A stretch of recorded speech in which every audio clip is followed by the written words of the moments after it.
其实，在很久以前，司马东就已经意识到自己因为形象问题所带来的种种麻烦。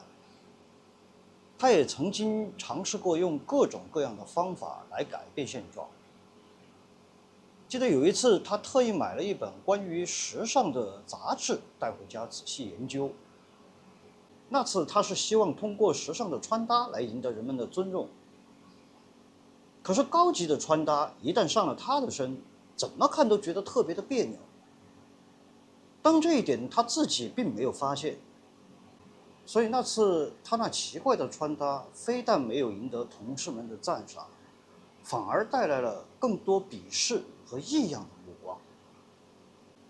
老板，我实在忙不过来了，你能不能让司马老师也试试？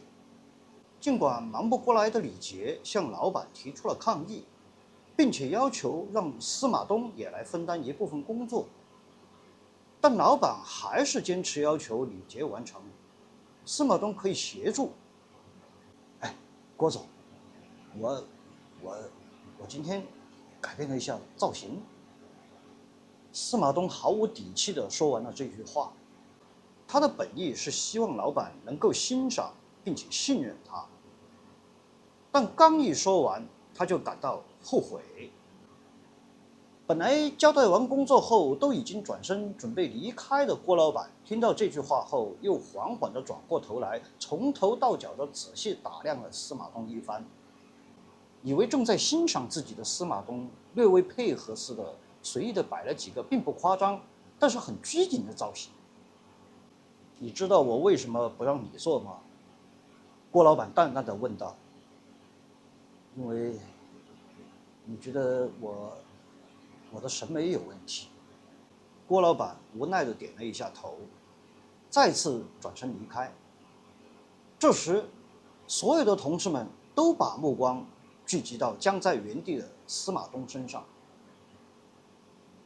他像一个死人一样，没有任何反应，脸上也没有任何的表情，一只手提着一包垃圾举到司马东的面前。算了，你还是协助我好了。听这口气，李杰似乎也在为司马东感到不平。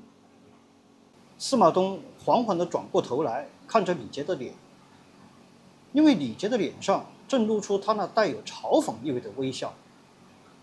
四目相视了好一阵，李杰的微笑也慢慢地收敛了起来，取而代之的是一种被冒犯后的愤怒。一场正在酝酿中的冲突即将发生，但是很快就以司马东接过垃圾袋而告终。扔掉垃圾后的司马东站在垃圾桶旁边站了很久，没有人知道那个时候他在想些什么。那我该怎么办呢？回忆完毕后，站在河边的司马东有些气愤地向这位神秘的衬衣男提出了一个新的问题：我能改变他们吗？你不能。衬衣男迅速地将几张套着简易塑料包装的美容产品举到自己的面前。他能。他把手里的产品弄得哗哗作响，继续说道：用我的面膜，它能散发出一种特殊的磁场，从而直接改变人类的审美。司马东最初是持不信任的态度，但从衬衣男说完话后自信的眼神中散发出某种力量，一瞬间使得司马东的心态开始改变。他开始有些将信将疑了。那多少钱一张啊？司马东问道。衬衣男伸出5根手指头。500。太贵了。司马东摇了摇头。可是它值这个价呀。你要是用了我的面膜，明天所有的人都会对你刮目相看，你的人生也会从此而改变。衬衣男继续介绍自己的产品，争取能够说服面前的这个傻子。而将信将疑的司马东听完他的话后，却显得有些犹豫不决。衬衣男见状，立马改变了战术。这样吧，以我能够在此相遇，也算是一种缘分。作为有缘人，你可以说个价，但是不能太离谱。司马东把手伸进口袋里，掏出钱来数了数，一共有450块。450。司马东试探性的讨价还价，还没等他反应过来，手里的钱就已经被陈一南一把抽走，并换成了2张面膜。450，成交，买1送1。陈一南显得自己非常的豪爽慷慨。仔细观察手里面的面膜产品，司马东发现上面既没有生产厂家，也没有产品说明，就命运面膜4个字。他有些怀疑自己是不是上了当，准备找陈一南给个解释。可抬头一看，已经跑出老远的陈一南正迅速地钻到远处的一个桥墩背后去了，然后就消失不见了。不妙的预感让司马东清醒了不少。对于本来就穷困潦倒的他来讲，那450元可是一笔巨款啊！如果被人骗了，那如何了得？想到这里，司马东后悔莫及，他赶紧朝着桥墩的方向追赶过去，想要找那个陈一南退款。当他来到陈一南消失的那个地方，他才发现桥墩背后除了一个土堆，什么都没有。那奇怪的男子是怎么从这里消失的呢？司马东在那个地方转悠了好一阵，也没有找到答案。他在地铁上一直盯着列车窗户中映射出自己的那张脸，这是一张贼眉鼠眼的丑脸，连自己也会觉得反感的脸。我说你就是个傻子，怎么什么坏事都轮到你的头上了呢？司马东对着那张脸愤怒地说道。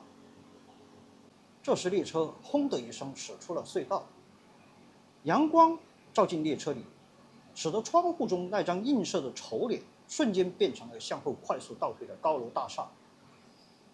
司马东如梦方醒一样，紧张地看着左右的乘客。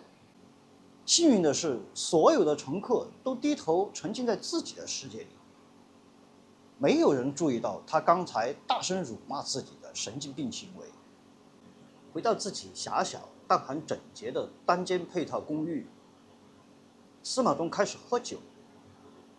没有人陪他喝，他就拿出镜子，让镜中的自己陪自己喝。几口烈酒下肚后，感到有些醉意的司马东拿出刚买到的面膜反复观看。命运面膜，多傻的名字啊！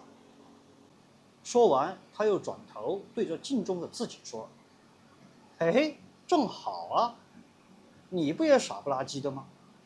你俩正好傻到一块儿去了。”哈哈哈哈！把自己灌醉后，一头栽倒在床上，只用了几秒钟的时间，整个屋子都能听到他从喉咙里面发出来的呼噜声。这就是司马东一天的遭遇。而他在他这个小世界里面，每天都会面对同样的遭遇。也许进入梦乡后，才是他最幸福的时刻吧。感觉好像只过了一会儿，那刺耳的闹钟声又开始响了。司马东睁开眼睛，长长的叹了一口气。唉，噩梦般的一天又要开始了。在卫生间洗漱的时候，他看到放在洗手台上的命运面膜，拿到手上看了一阵，还是决定要尝试一次。于是他撕开了包装袋。拥挤的地铁上，司马东旁边的乘客是一名年轻漂亮的女性，所以他显得格外的小心，生怕麻烦再次找上门。也许是由于车辆比较颠簸，美女乘客总是时不时地朝司马东身上贴。司马东尽量的避让着，可美女越贴越紧，最后干脆直接伸出双手，搂住了司马东的胳膊。司马东大吃一惊，本以为又会被人痛骂一顿，可是没想到的是，美女居然面带微笑地冲着他表示歉意，